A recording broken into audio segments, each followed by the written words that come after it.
Marvel had a very clear idea of the kind of spectacle that they wanted, which was great for me because then I had something to build off of, and the only thing I was interested in building was, well, how do we get there? How does that action tell us something about the characters we didn't know, so it's not just a checklist. Part of the mission statement of the Avengers was to be iconic but not bash it over the head, because, you know, like Iron Man, you want to keep it grounded somewhat. That grounded tone is something that we try to apply across the movie. And so when it came to Avengers, the thing about tone was, let's keep it real, let's keep it grounded.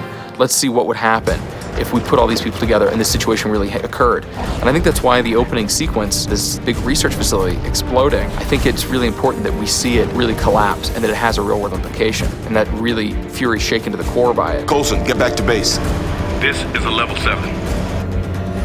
As of right now, we are at war. The NASA facility in Cleveland was a spectacular location. We wanted a location that you can believe is a mile underground that had a very impressive architecture to reveal our villain. When they found this location, we looked at that and we said, wow, we have to shoot here. This is really a one-of-a-kind, amazing facility. It's the largest space simulation facility in the world. What we're standing in here is the vacuum chamber. This is where we simulate those conditions in space. And in space, you have no air. It's just a vacuum. So we can pull all the air out of this chamber and simulate those conditions. And being a chamber of this size, as you can see, 122 feet tall and 100-foot diameter, it's really a magnificent sight.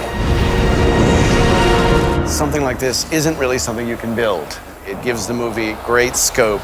It's one of the loveliest and actually sexiest places we've shot in. Every shot feels enormously epic, which is a good way to start.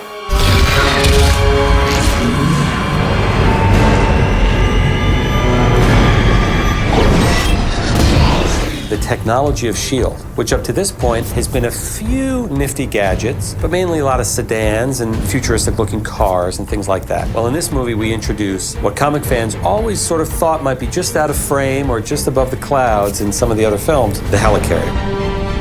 It's an aircraft carrier / space shuttle of some kind. It goes like every different level. You see us like disappearing into the clouds. It's impossible to trace. It is S.H.I.E.L.D. on the fly, and it's probably going to blow some fanboys' minds. I don't think they'll ever recover. It was part of the bargain with Marvel right away. They wanted the helicarrier, and I wasn't about to say no. It looks amazing. When it was first designed in the 60s, it had little propellers. Since then, they invented science, and we realized that might not actually stay up. You know, so always the idea was this floating fortress. And we talked a lot about, you know, how do we make it work? We went to a more traditional aircraft carrier design, partially because, you know, in the comics, it's very bottom heavy. It looks like this enormous glass palace that's, you just couldn't stay up. And, you know, the streamlined design that the guys came up with was beautiful, but also you could just buy it. It was towing the line between reality and fantasy. The journey to how that idea of the helicarrier became the helicarrier that's in the movie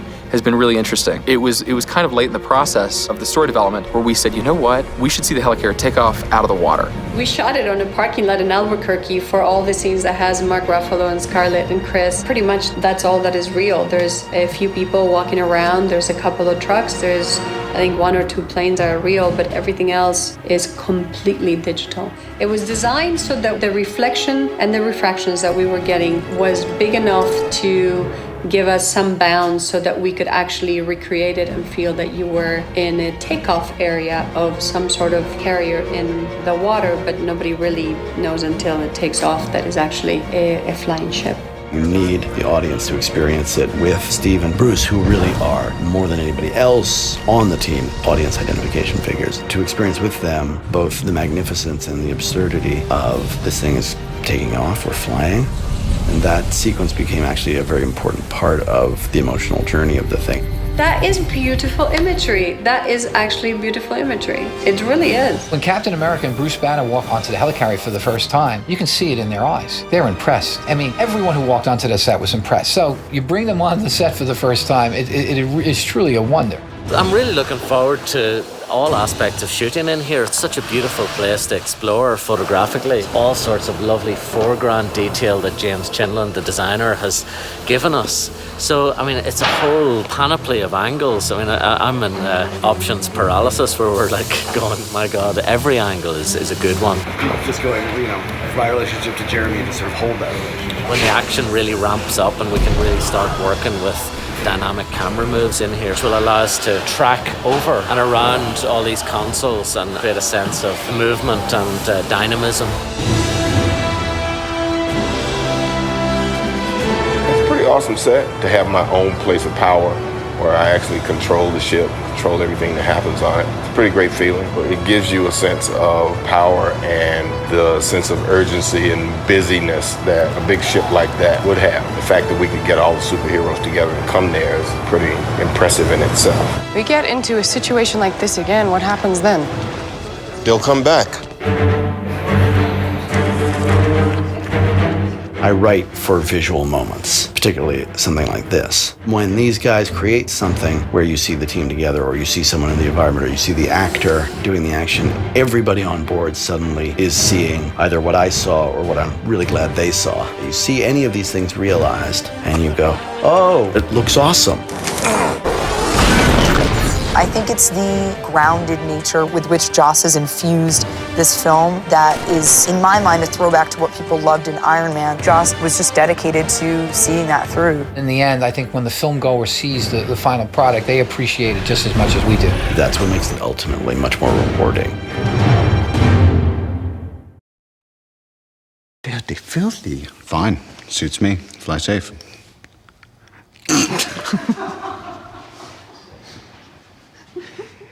You gonna have a gag reel on this like Smokey and the Bandit? Eastbound down, loaded up and trucking. Are we gonna do what they say can't be done? We've got a long way to go and a short time to get there. I'm eastbound, just watch your bandit run.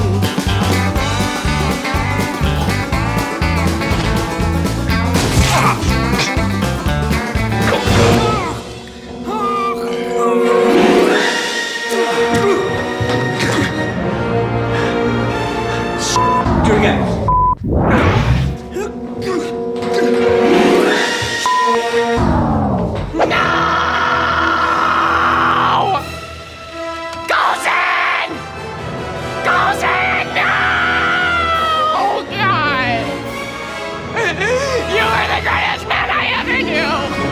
You will be avenged!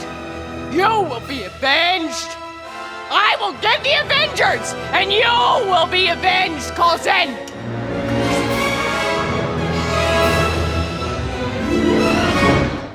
Excellent. The Avengers mascot.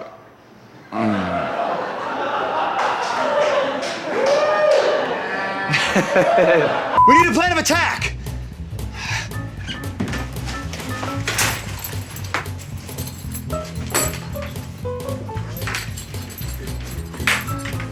What police you be locked up somewhere? These people want to take you down.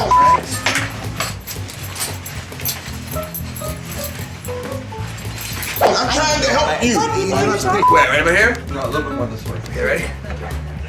Why won't you let me help you? Why won't you give me the... I guess it doesn't really go off as smoothly as I was hoping. Information I need. Are you gonna go down right down to there? Yep.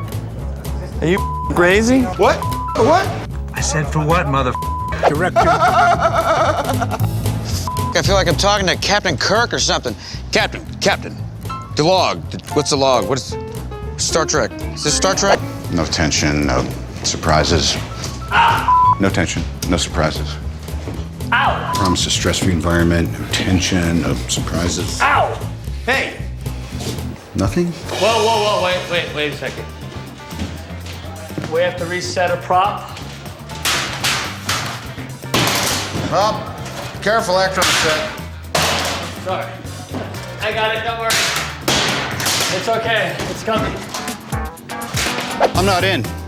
I'm actually out. Sir, I'm afraid he's assisting. Jarvis, don't ever speak to me once I'm off camera. Sorry, there's some laugh.